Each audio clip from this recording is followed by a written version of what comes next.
Okay, so what are we looking at here? Well, as many of you know, within the last couple of years, I started posting Monster Jam content on my YouTube channel. However, I haven't gone into detail as to how deep it went. Back in the day when I was growing up, I was collecting the 1/64 scale diecast monster trucks that Hot Wheels has been making from about 2000 to 2018. And this interest has stuck with me for quite a long time, from when I was little, say about 2007, I think, all the way up till about 2014 when it really stopped, and has resurfaced over the few years after that, from about 2015 till about 2018. Ever since getting my first model train set that featured this Santa Fe F unit, that's when my interest really started to change from monster trucks to trains, and trains were the interest that got me onto this platform and has led to this almost overcrowded display case here in my dining room. Shifting back to the 1/64 scale collection, this is what remains of the 1/64 scale collection to this day. It used to be a lot bigger, but when I started shifting to be more interested in trains, it has downsized quite a bit to where it stands today. As we go in for a close-up of the collection, diehard monster truck fans that are still with the sport today will notice some popular names, in addition to some names that are no longer competing. You're also going to notice that the collection has multiple duplicates of the same truck, because Hot Wheels was very creative with what they were releasing. For example here, these two gravediggers right here, the one to the right is the normal gravedigger that is still on the circuit today, and the one on the left is a special chrome release. Now, chrome wasn't the only special release some of these trucks have gotten. You got, like, the Mechanical Mischief here in the top corner with the Holiday Snow Treads. You got other trucks like Gunslinger with a see-through body, which was dubbed X-Ray by Hot Wheels. You also got other releases of trucks with different colors. Trucks like this Hot Wheels, for example, have mud printing on the tires and the body. And there's quite a few other trucks in here that were really cool and were really fun to collect. There was a YouTube channel that I watched while I was collecting these called 5155 Creations, who is still on YouTube today, surprisingly.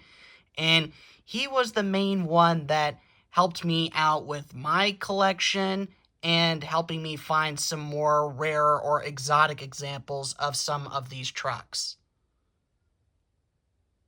Got another gravedigger right there with purple wheels. It's colored treads. And you also got the retro-looking gravedigger with the mud printing on the body and the tires.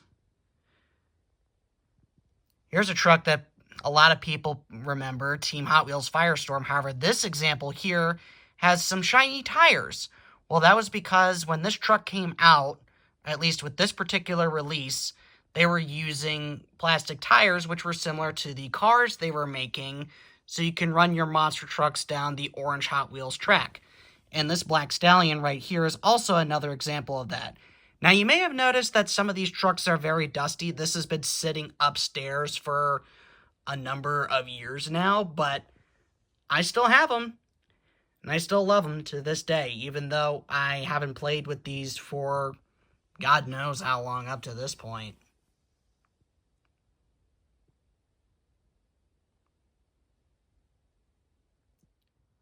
Here are the last two rows of these trucks.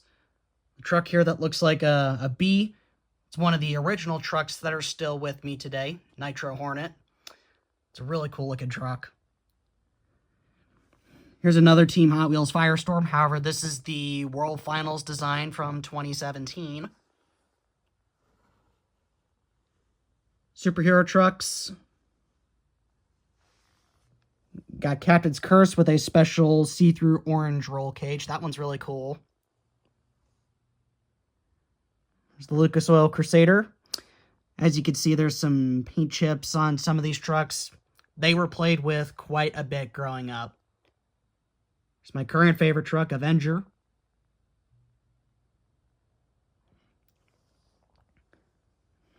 A few extras here up at the front.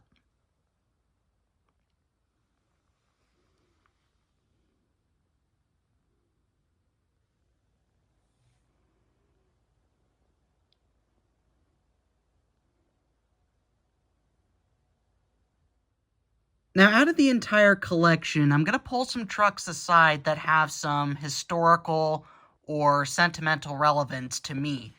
Starting with Prowler here, this is not the original version of Prowler that I have. This is a special X-ray truck that was released in 2016 that's sitting on the Jester chassis. I unfortunately lost the body to Jester, and Prowler is still the way it is today. Now, I have another version of Prowler, which has a regular metal body and a white roll cage, but I have since got rid of that truck, and I believe that this is the first ever monster truck that I've gotten, even though this is not that original truck, but it's still here, and that's what got me into collecting and also what got me into the sport. These three trucks here are basically the same truck, but with three different variations.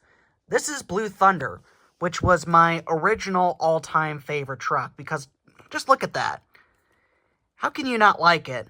This is the original Blue Thunder that I got when I first started getting into the collecting side of the sport and seeing these trucks live as a whole. I've never seen this truck live, which is unfortunate, considering that this was my favorite at the time, but this was still a really cool truck.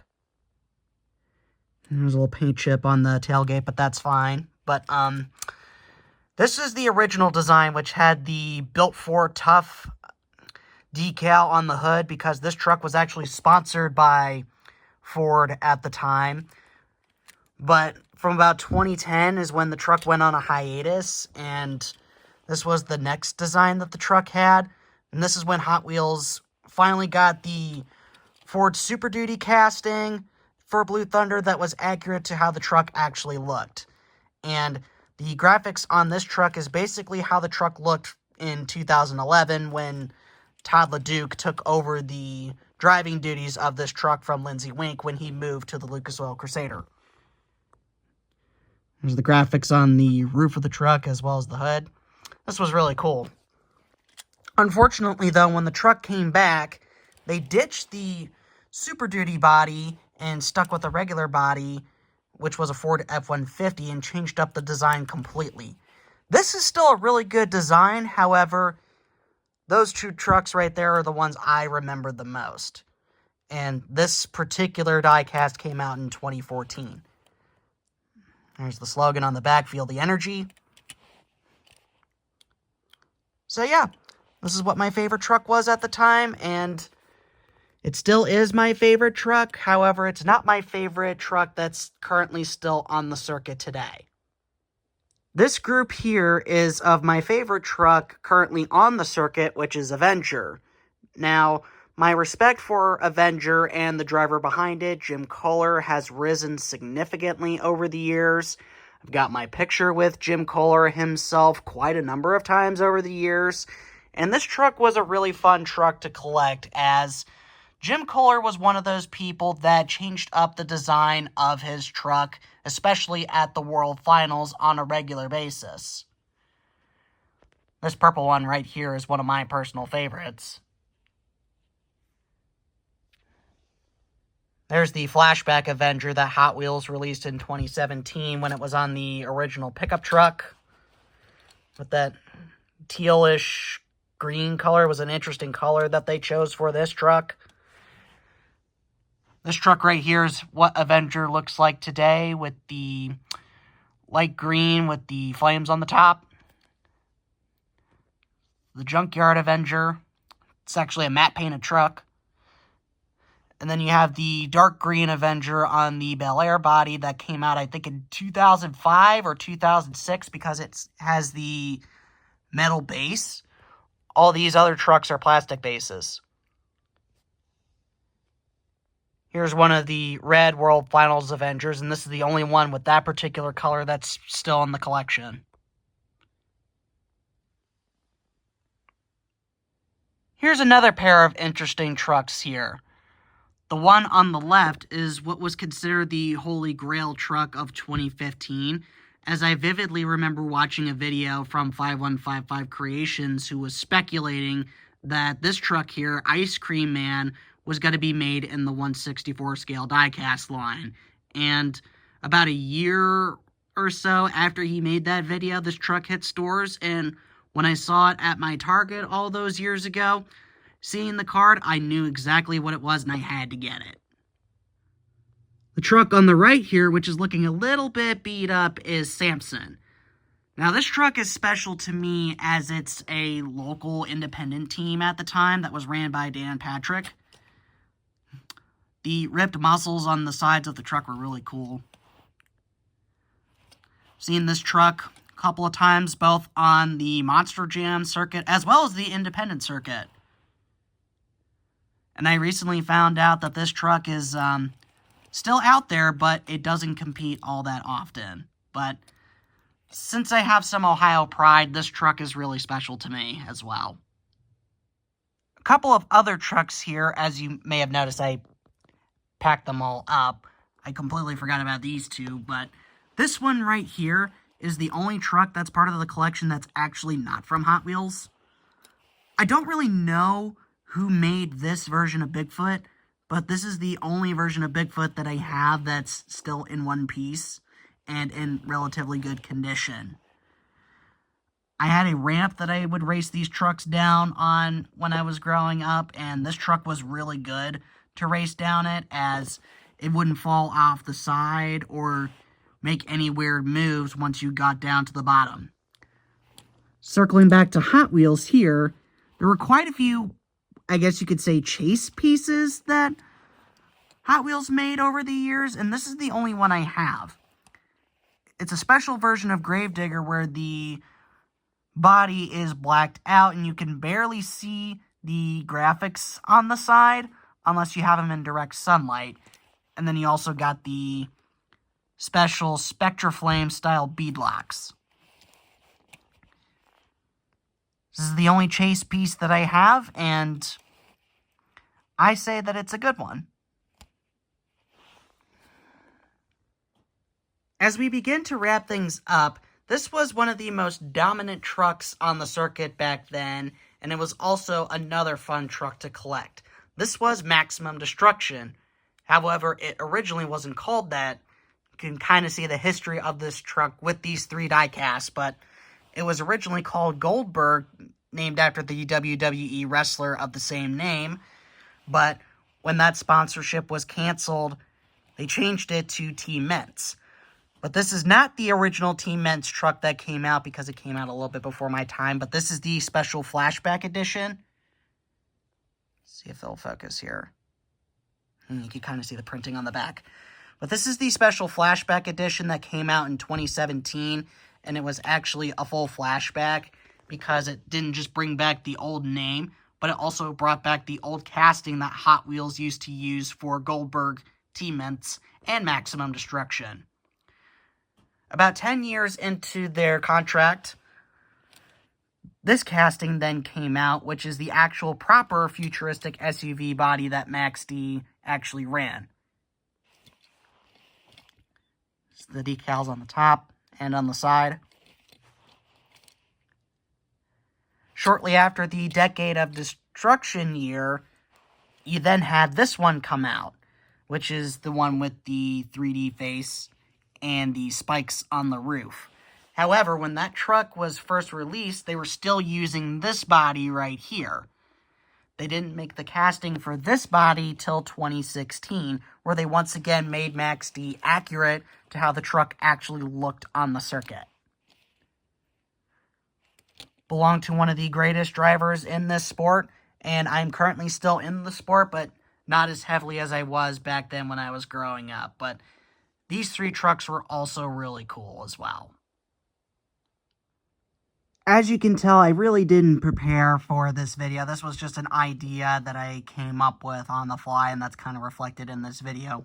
However, the last two Hot Wheels trucks that I would get in 2018 when their final year were these two trucks right here. This was another really cool truck back in the day, Crustacean. This is not the only version of Crustacean I had, but this is the only one that remains to this day, and it's a special blue Chromafrost design that they had. They took the blue on this truck and made it like a metallic color. It was really cool. And the very last Hot Wheels truck I ever got, this was dubbed the last one, is Gas Monkey Garage. This was another one of those holy grail trucks that came out and everybody wanted. I wanted this truck too, but I never could find it. And my dad actually found this truck during Hot Wheels' final year, and he got it for me, so that was nice of him. So, prior to Spin Master taking over, these were the final Hot Wheels monster trucks that I would ever get. When the Hot Wheels contract expired with the Diecast, they passed the torch off to Spin Master. And I currently only have 3, technically 4 trucks in the Spin Master side of things, and it'll probably only stay that way, but that's perfectly fine. See, I got Avenger. Still need to get the dust off the tires. Earthshaker. Got to see this truck win a world championship. This truck was really cool. Brodozer was based off of the Diesel Brothers concept, and it was a diesel-powered truck. However, the Diecast has a standard methanol engine with the exhaust, because that's the casting they chose to stick with. But this was still a really cool truck back in the day. It was short-lived, but was still really cool. Now, I do have one other Spin Master truck, and it's the Special World Finals commemorative truck that was made for when the World Finals went to Nashville in 2023. And that truck stays mint in the box because I got that truck while I was at the World Finals. So, Spin Master is still making the Diecast to this day. However, I've been out of the game for a long time when it comes to the Diecasts, and that's probably going to stay that way, which, once again, that's perfectly fine. Alrighty, folks, that basically covers this short little video. I just wanted to showcase where the monster truck interest came from for those who are probably wondering where it came from. Now, there are a couple of other things in the collection, like a few 124 scale trucks. However, we will not be seeing those, as those have seen a lot more abuse because I used to race them down my driveway with my next door neighbor. I also have a giant poster of Gravedigger on one wall in my room, as well as a painting of Blue Thunder and Backwards Bob on another wall in my room that was painted by a professional artist. If you enjoyed this video, consider checking out some other ones of mine. Leave a like or a comment down below to share your thoughts. Subscribe if you're new. And tap the notifications bell if you want to be notified when a new video gets posted here on the channel, just like this. Till next time, this is All Ohio Rail Fan, signing off.